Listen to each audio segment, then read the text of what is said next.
The thing about Appalachia is that it remembers. Not like you and me remember our grandmother's recipe or the name of our first dog. No, these mountains remember in their bones, in the spaces between the rocks, in the way fog settles into valleys like it's filling up old graves. I learned this, in my great-great-grandmother's diary, which I found in a metal lockbox under the floorboards of our family's cabin in eastern Kentucky. The diary itself was wrapped in oilcloth, protected like it contained secrets worth keeping for over a century. It did. Her name was Elizabeth Harding, and in 1889, she was 17 years old when they sealed Widow's Mouth Cave. That's what the locals called it, though. If you look at old maps, it's marked as Harrison Cave System, or sometimes not marked at all. The name Widow's Mouth came from something older, something the Cherokee talked about before they were forced out on the Trail of Tears. They had a different name for it, one that translated roughly to the mouth that swallows husbands. That should have been everyone's first clue, but people don't listen to warnings. We never do. We think we're smarter than the generations before us that all our technology, or our God, or our sheer stubbornness will protect us from whatever scared them. Elizabeth's diary taught me that hubris hasn't changed much in over 100 years. Let me tell you what happened in 1889, and more importantly, what's still happening now, because that's the thing about eeling something up in Appalachia. You're not keeping it in, you're keeping it close. Elizabeth's first entry about the cave was dated March 3, 1889. Her handwriting was surprisingly neat for a 17-year-old girl living in the mountains, but her father had been a schoolteacher before a logging accident took his leg in his profession. He'd made sure all his children could read and write properly. Father says the McCready brothers found something in Widow's Mouth, she wrote. He won't say what, but I saw his face when Thomas McCready came to the house last night. Father looked all Ike. He'd seen something unholy. Thomas's hands were shaking so bad he could barely hold the whiskey Father poured him. I listened from the loft. Thomas kept saying, "It ain't right, it ain't natural." He said they'd gone deeper than anyone had before, past the cathedral room, past the devil's throat, into passages that didn't show up on any of the surveys. Said they found a chamber that shouldn't exist, with things in it that shouldn't be. I'm going to pause here and give you some context, because understanding what came before helps you understand why what happened next was so catastrophic. Widow's Mouth Cave had been known to settlers since the 1790s. Before that, the Cherokee avoided it, which should tell you something right there. When indigenous people who have lived in an area for thousands of years say, "Don't go there," maybe don't go there, but settlers saw a massive cave system and thought about saltpeter for gunpowder, about storage, about expansion possibilities. The cave mouth itself was enormous, about 40 feet wide and 20 feet high at the entrance, situated in a limestone cliff face that looked like it had been split by a giant axe. Water ran out of it year-round, a stream that was ice cold even in August. The first room, called the cathedral room because of how the ceiling soared up into darkness, was the size of a small church. People had picnics there. Can you imagine having lunch in a place called Widow's Mouth, ignoring centuries of warning signs? Beyond the cathedral room, the cave system sprawled out like a root system, tunnels branching and reconnecting, leading down into the mountain's guts. The Devil's Throat was a nearly vertical shaft about 2 miles in, where you had to use ropes to descend about 70 feet. Most casual explorers turned back there. The McCready brothers, Thomas and William, weren't casual explorers. They were surveyors hired by a mining company out of Virginia. This was 1889, remember? Coal was king, and these mountains were full of it. The mining company wanted to know if Widow's Mouth connected to any Sissi. Oil seams, if there was money to be made in the darkness. Elizabeth's March 5th entry. William McCready is dead. They found him in his boarding room at Mrs. Henderson's. His heart gave out, the doctor says. But William was only 28 and strong as an ox. Thomas has left town. Father says he rode out before dawn, didn't even collect his wages from the mining company. I heard Mother tell Father that Mrs. Henderson said William's face was frozen in terror, his eyes wide open and his mouth open like he died screaming. But there wasn't a mark on him. This is where the story starts getting NG weird, but stick with me because it gets so much worse. The mining company sent 2 more men to finish the survey. Elizabeth mentions them in passing, notes that her father seemed agitated by their presence in town. Their names were Joseph Keller and Samuel Price. She describes Keller as a Sari, Alice man with eyes like chips of coal, and Price as younger, eager, with a smile too wide for propriety. They went into Widow's Mouth on March 10th, 1889. They came out 4 days later. Elizabeth's March 14th entry is longer, more detailed, and you can feel the fear bleeding through her careful and writing. They emerged this morning just after dawn. Mr. Keller was carrying Mr. Price, who couldn't walk. Father was part of the group that went to help them. He came home white as a sheet. Mother made him sit down before he fainted. He told us that Price's legs weren't injured, nothing broken, but he couldn't make them work properly. Kept crying and saying he couldn't remember how to walk, couldn't remember the right way to make his legs move. Keller wasn't much better. Kept looking over his shoulder, saying they'd been followed out. But there was no one else in the cave. The men's circ head found nothing. Father says they're shutting the cave. The mining company man, Mr. Harrison, rode in this afternoon from Virginia. He looked terrified, though he tried to hide it. Said the cave was geologically unstable and needed to be sealed for public safety. But Father says he saw the R.E. ports, saw what Keller and Price brought out. He won't tell me what they found, but he did say one thing. Some doors, once opened, can't be closed. But we can at least try to keep people from walking through. They sealed Widow's Mouth Cave on March 20th, 1889. It took them 6 days to do it Pearly, they didn't just pile rocks at the entrance or build a wall. They collapsed the entire entrance chamber, brought down thousands of tons of rock and earth to bury the cathedral room completely. Then they built a wall of stone and mortar in front of that. Then they placed a curse on it. Yes, a curse. This is documented. A local preacher, Reverend Josiah Blackwood, performed what he called a sanctification, but what the locals understood to be something older, something that borrowed from mountain magic and Cherokee tradition and Christian ritual, all mixed together. Elizabeth was there. She wrote about it. Reverend Blackwood spoke words I didn't understand, in languages that didn't sound like any tongue I'd ever heard. He took salt and iron filings and mixed them with his own blood, painted symbols on the sealed entrance. He told us all to turn around to not look at what he was doing for the final part. Most people obeyed. I didn't. I wish I had. I saw him do something with his hands, saw the air itself seem to ripple and darken around the sealed cave mouth. I saw shadows move toward him, then stop, then retreat. I saw his mouth move in words that made my ears hurt, made my teeth ache. When he finished, he turned and looked right at me. His eyes were completely black, no whites at all. Then he blinked, and they were normal again. He said, loud enough for everyone to hear, "It's done. The door is sealed. But remember, a seal is not a lock. It only works if people respect you. Act it." For 37 years, people respected it. The sealed cave became a local landmark, a curiosity. The wall developed a reputation. People said if you put your ear against it at night, you could hear things moving inside. Whispers, footsteps, sometimes screaming. But no one tried to open it. Then came 1926. This is where Elizabeth's diary ends, but the story doesn't.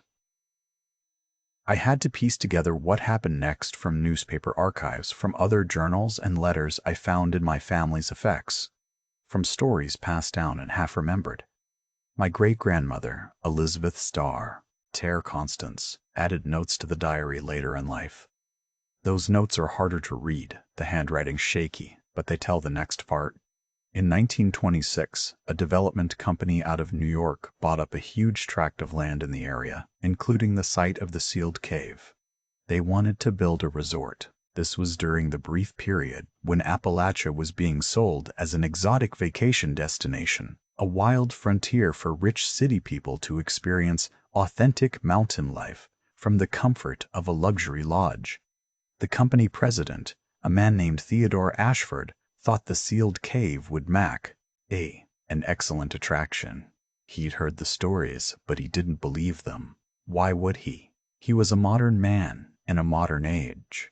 Electric lights, automobiles, airplanes.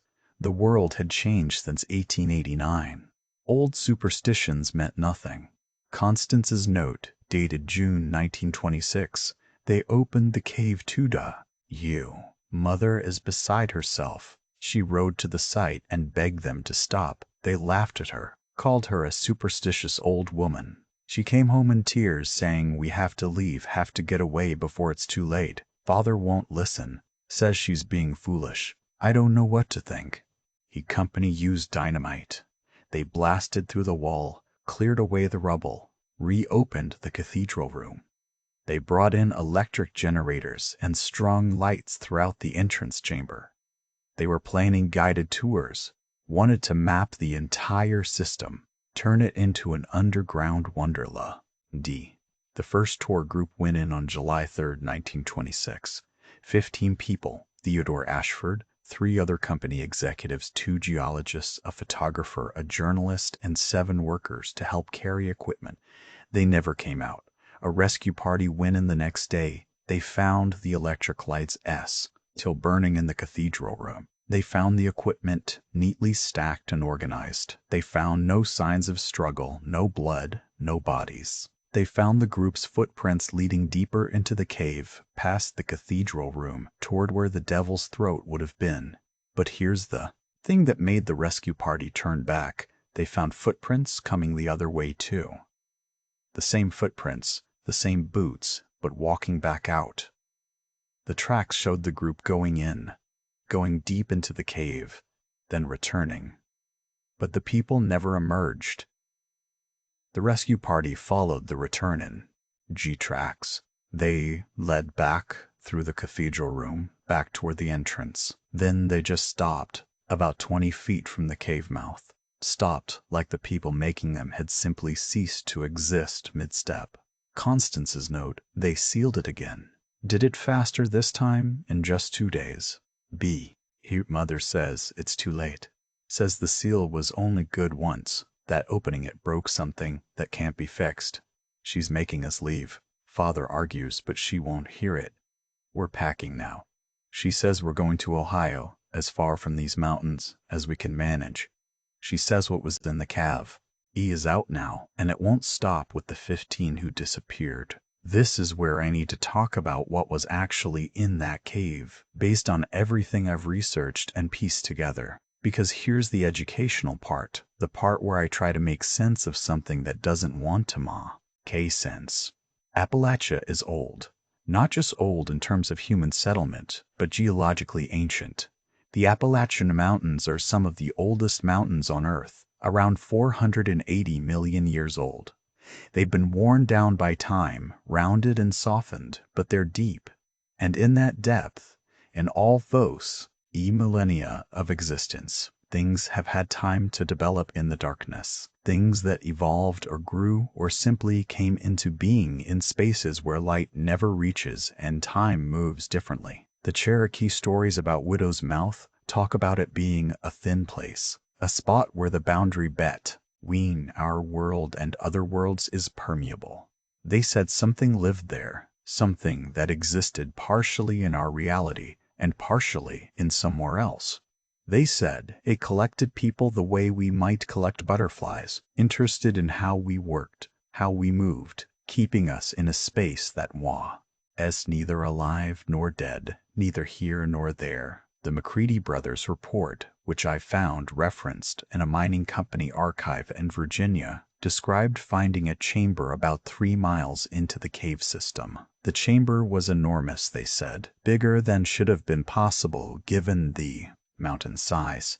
The geometry was wrong. Tunnels led off in directions that shouldn't exist, and in the center of the chamber was what they described as a well or shaft that seemed to have no bottom. They dropped a rope weighted with a rock down into it. They used over 500 feet of rope.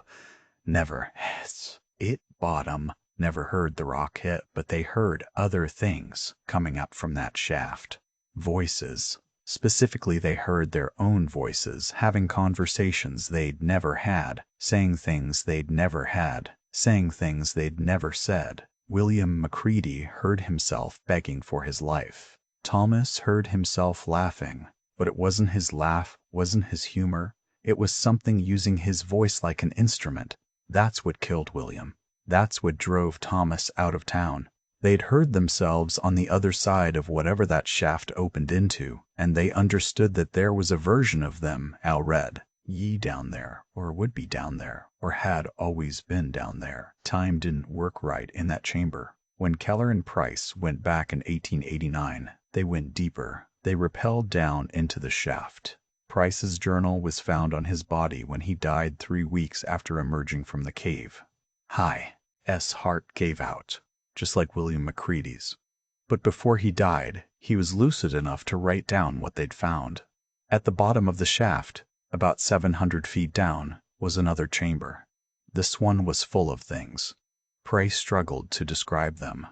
He wrote, "Not bodies, not exactly. Shapes of people, but wrong.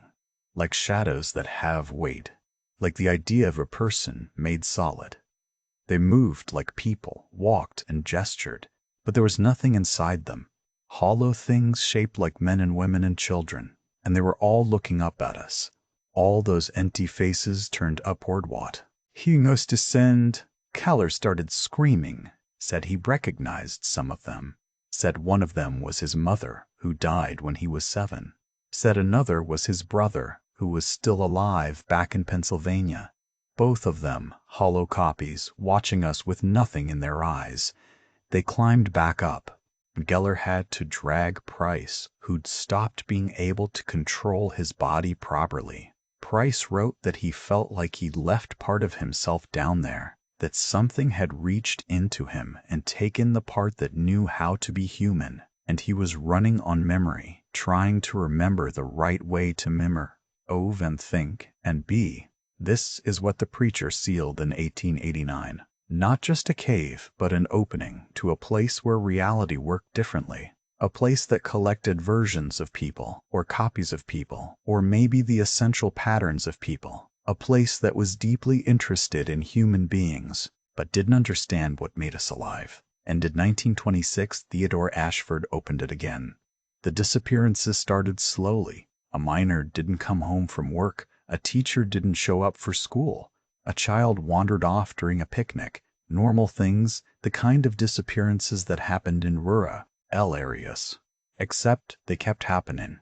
By the end of 1926, 17 people had vanished from the area around the sealed cave. By the end of 1927, 43. Constance's final note in the diary, dated 1928. We thought leaving would save us. It didn't. Whatever came out of that cave, it followed us, too.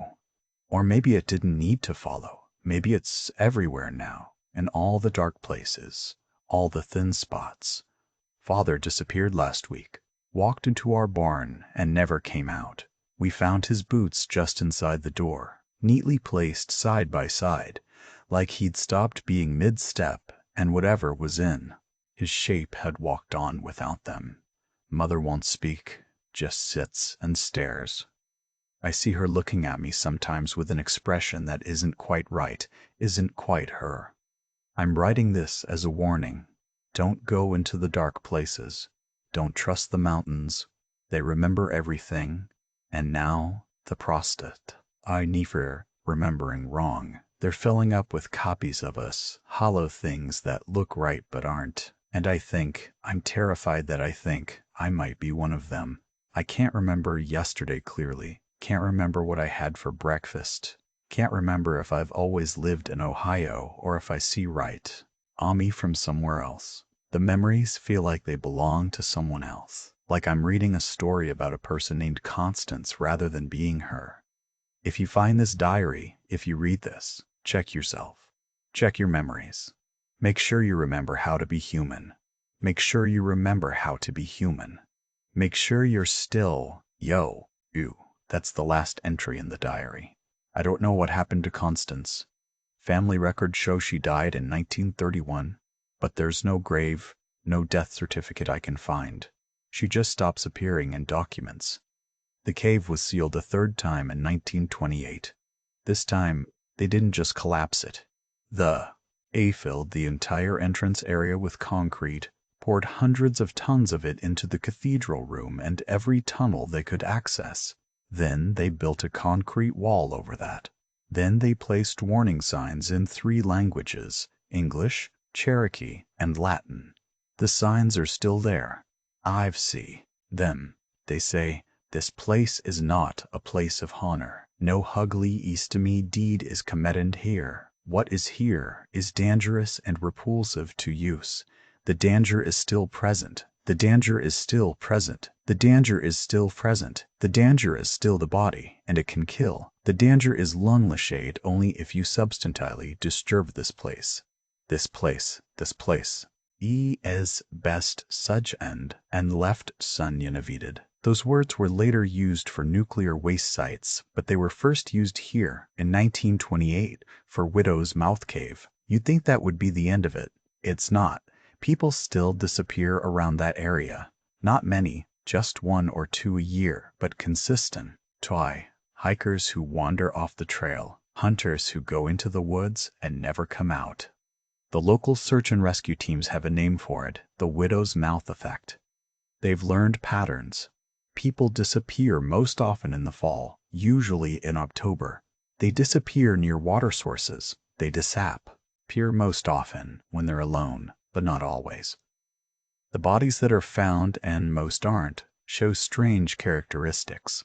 No signs of animal predation, no signs of violence, but their expressions are wrong. Search and rescue won't talk about it officially, but I've interviewed 3 retired SARD members who all said the same thing. The faces of the recovered bodies looked surprised, not frightened, like they saw something that confused them rather than scared them. And their boots are often found separated from the bodies, neatly placed, like the people stepped out of them. Here's where it gets personal. I found the diary in 2019. I'm a folklorist and historian. This is what I do. I research Appalachian history and mythology. I thought I'd found an incredible primary source about 19th century mountain life and superstitions. I was excited. I started researching, corroborating Elizabeth H.'s account with newspaper archives and other historical documents. I went to the site of the sealed cave in October 2020.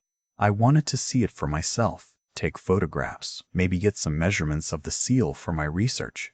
I'm a careful person. I didn't go alone. I brought my colleague Marcus and my girlfriend Sarah. We had GPS, emergency beacons, the works. We weren't going to be stupid about this. The seal is impressive in person. The concrete wall is massive, maybe 30 feet high, and obviously very thick. The warning signs are weathered, but readable. The area around it is overgrown.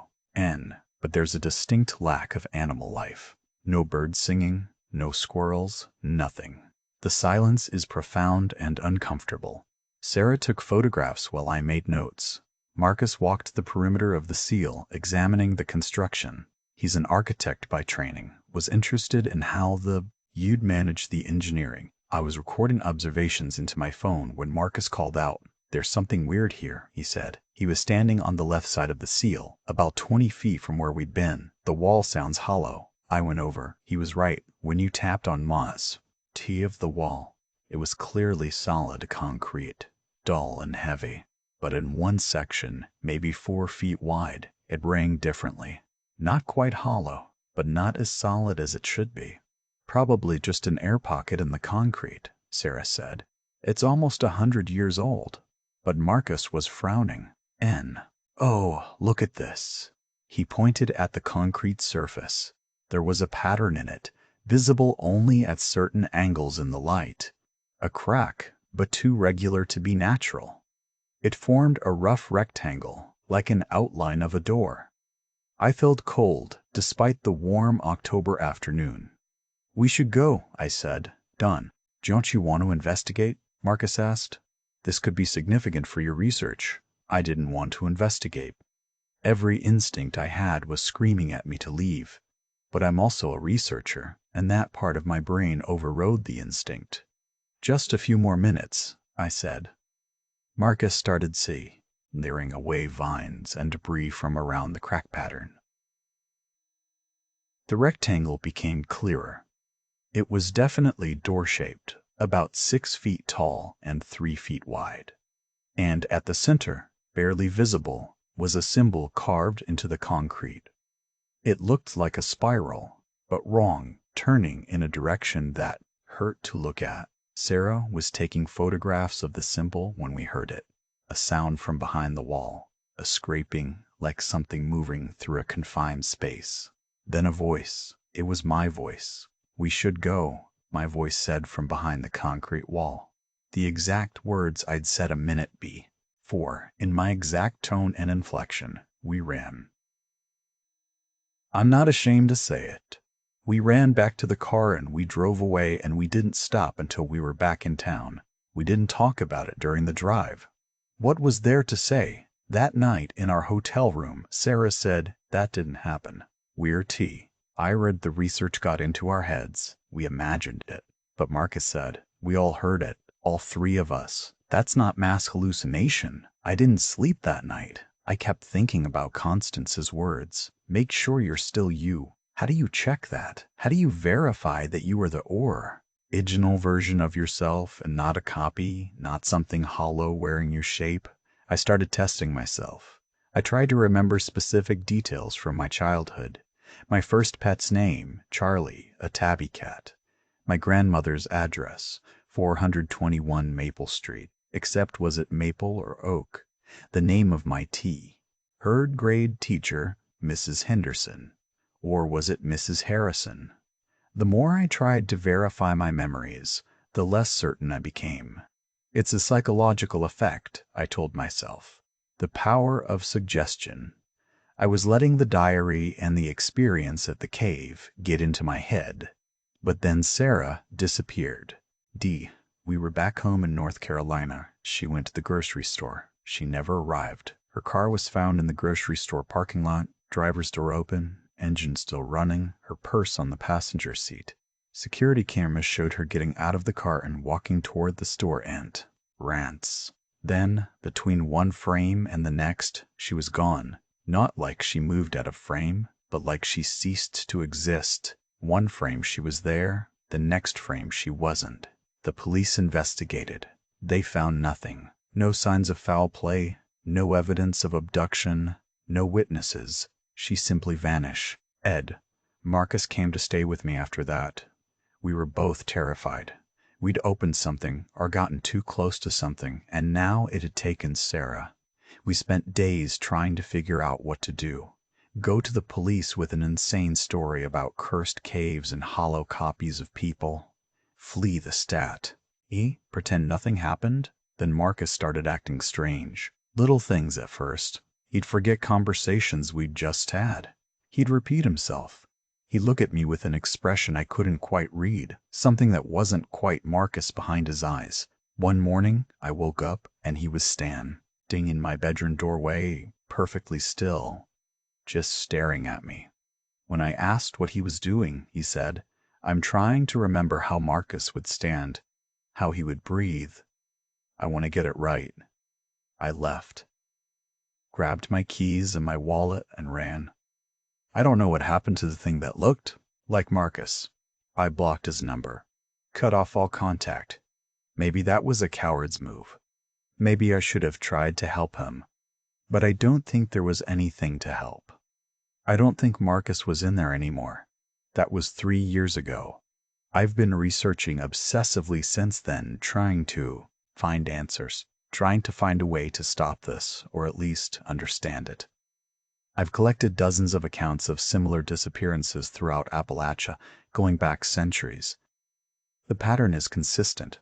Someone gets too close to one of the thin places, one of the spots where reality is permeable. They hear or see something they shouldn't. Then people around them start disappearing or start acting wrong, or both. The thing is, it's getting worse. The number of disappearances in Appalachia has been increasing steadily since 2000. The National Park Service doesn't like to talk about it, but there are hundreds of unsolved disappearances in the Appalachian mountain range. People who vanish without a trace, often in impossible circumstances. And it's not just happening near the sealed cave anymore, it's spreading. There are other thin places, other caves, other dark spots where the moon. Tains remember wrong. The seal at Widow's Mouth isn't keeping it contained. Maybe it never was. Maybe opening it in 1926 was like opening a door in a dam, and now the water is finding every crack, every weakness, spreading through the whole system. I think the mountains are filling up with hollow sea, Opis. I think there's a version of our world overlapping with this one. A shadow world full of things shaped like us but empty inside, and I think the barrier between the two is getting thinner. I test myself every day now.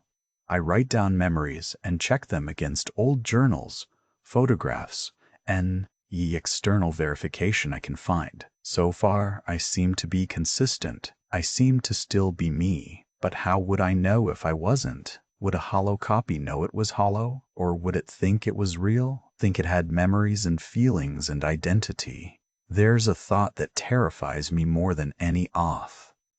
What if everyone is hollow now? What if the world filled up with copies while we weren't paying attention and the originals are all wherever Sarah and Marcus and those 15 people from 1926 went? What if I'm having conversations with empty things that think they're people and none of us can tell the difference anymore? I went back to the sealed cave last month. I had to see it again, had to confirm it was real and not some elaborate delusion I'd constructed.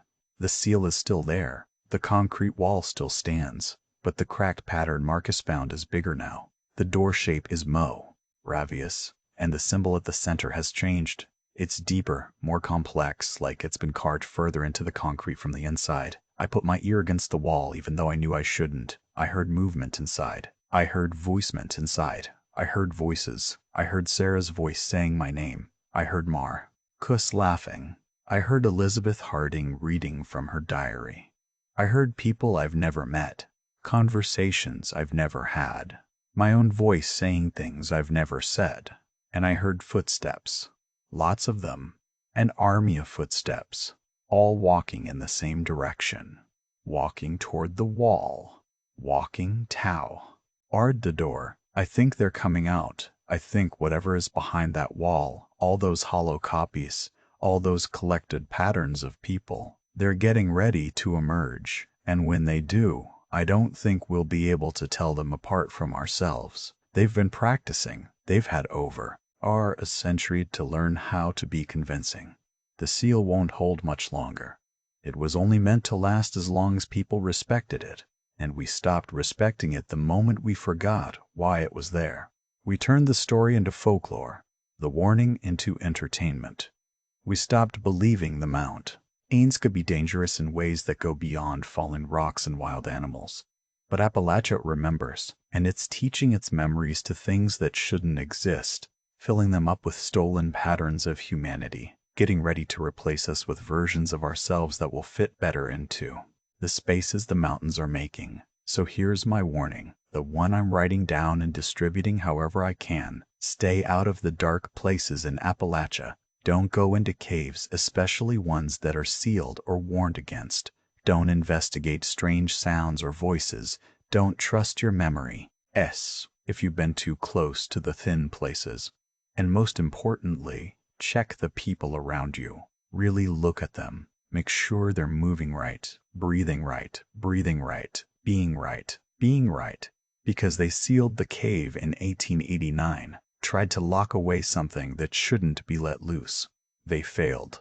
The seal held for 37 years, then broke, and now it's been slowly falling apart ever since. And Appalachia never let those 15 people from 1926 leave. Never let William McCready leave. Never let any of them leave. They're all still here in some form. Hollow copies walking around in the world, or original people trapped in the spaces between, or something worse that I can't even conceptualize. The mountains collect us, pattern us, remember us, and then they send back things wearing our faces. I don't know how much longer I have before something comes for me, or before I realize I'm Ulrea, die one of the hollow things and just haven't noticed yet. I don't know if Sarah and Marcus are gone forever, or if they're somewhere in the dark under the mountain trying to remember how to be themselves.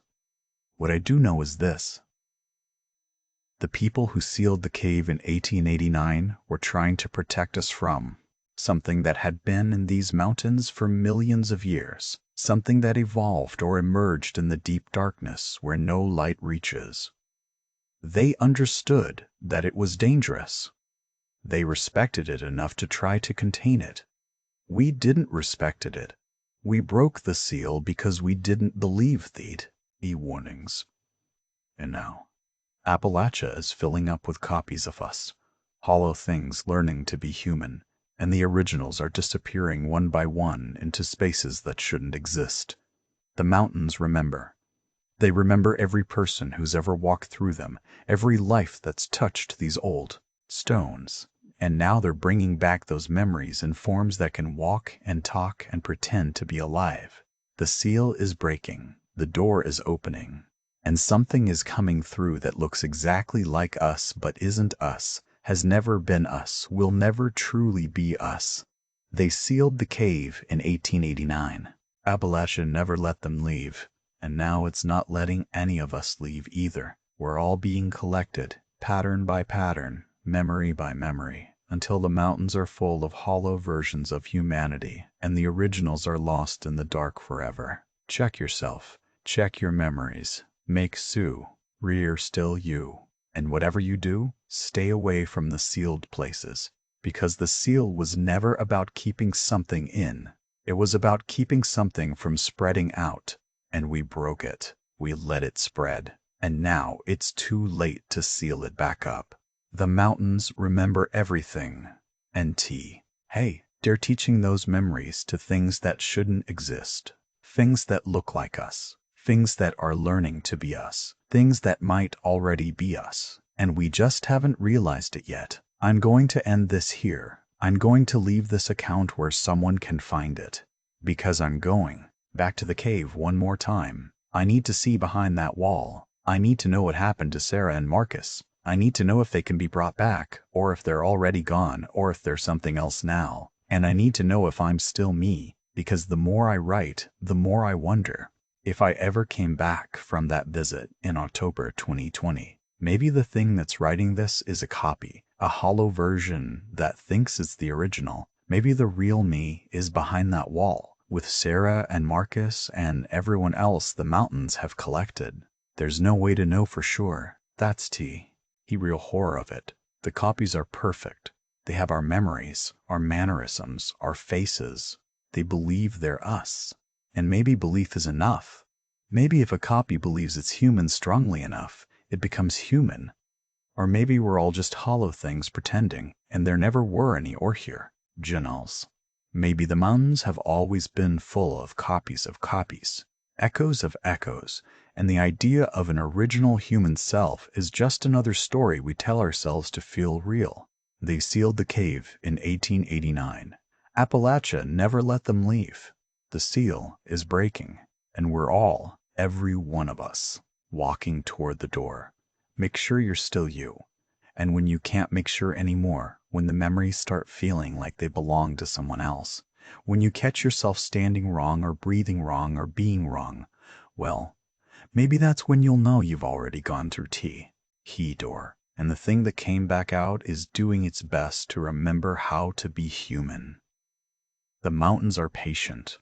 They've been waiting for millions of years. They can wait a little longer while we all, one by one, Walk into the dark and let something else walk back out, wearing our faces. Stay OU, T of Appalachia, or don't. It might not matter anymore. The hollow things are already here, already spreading, already learning to be perfect copies, already being us better than we ever were.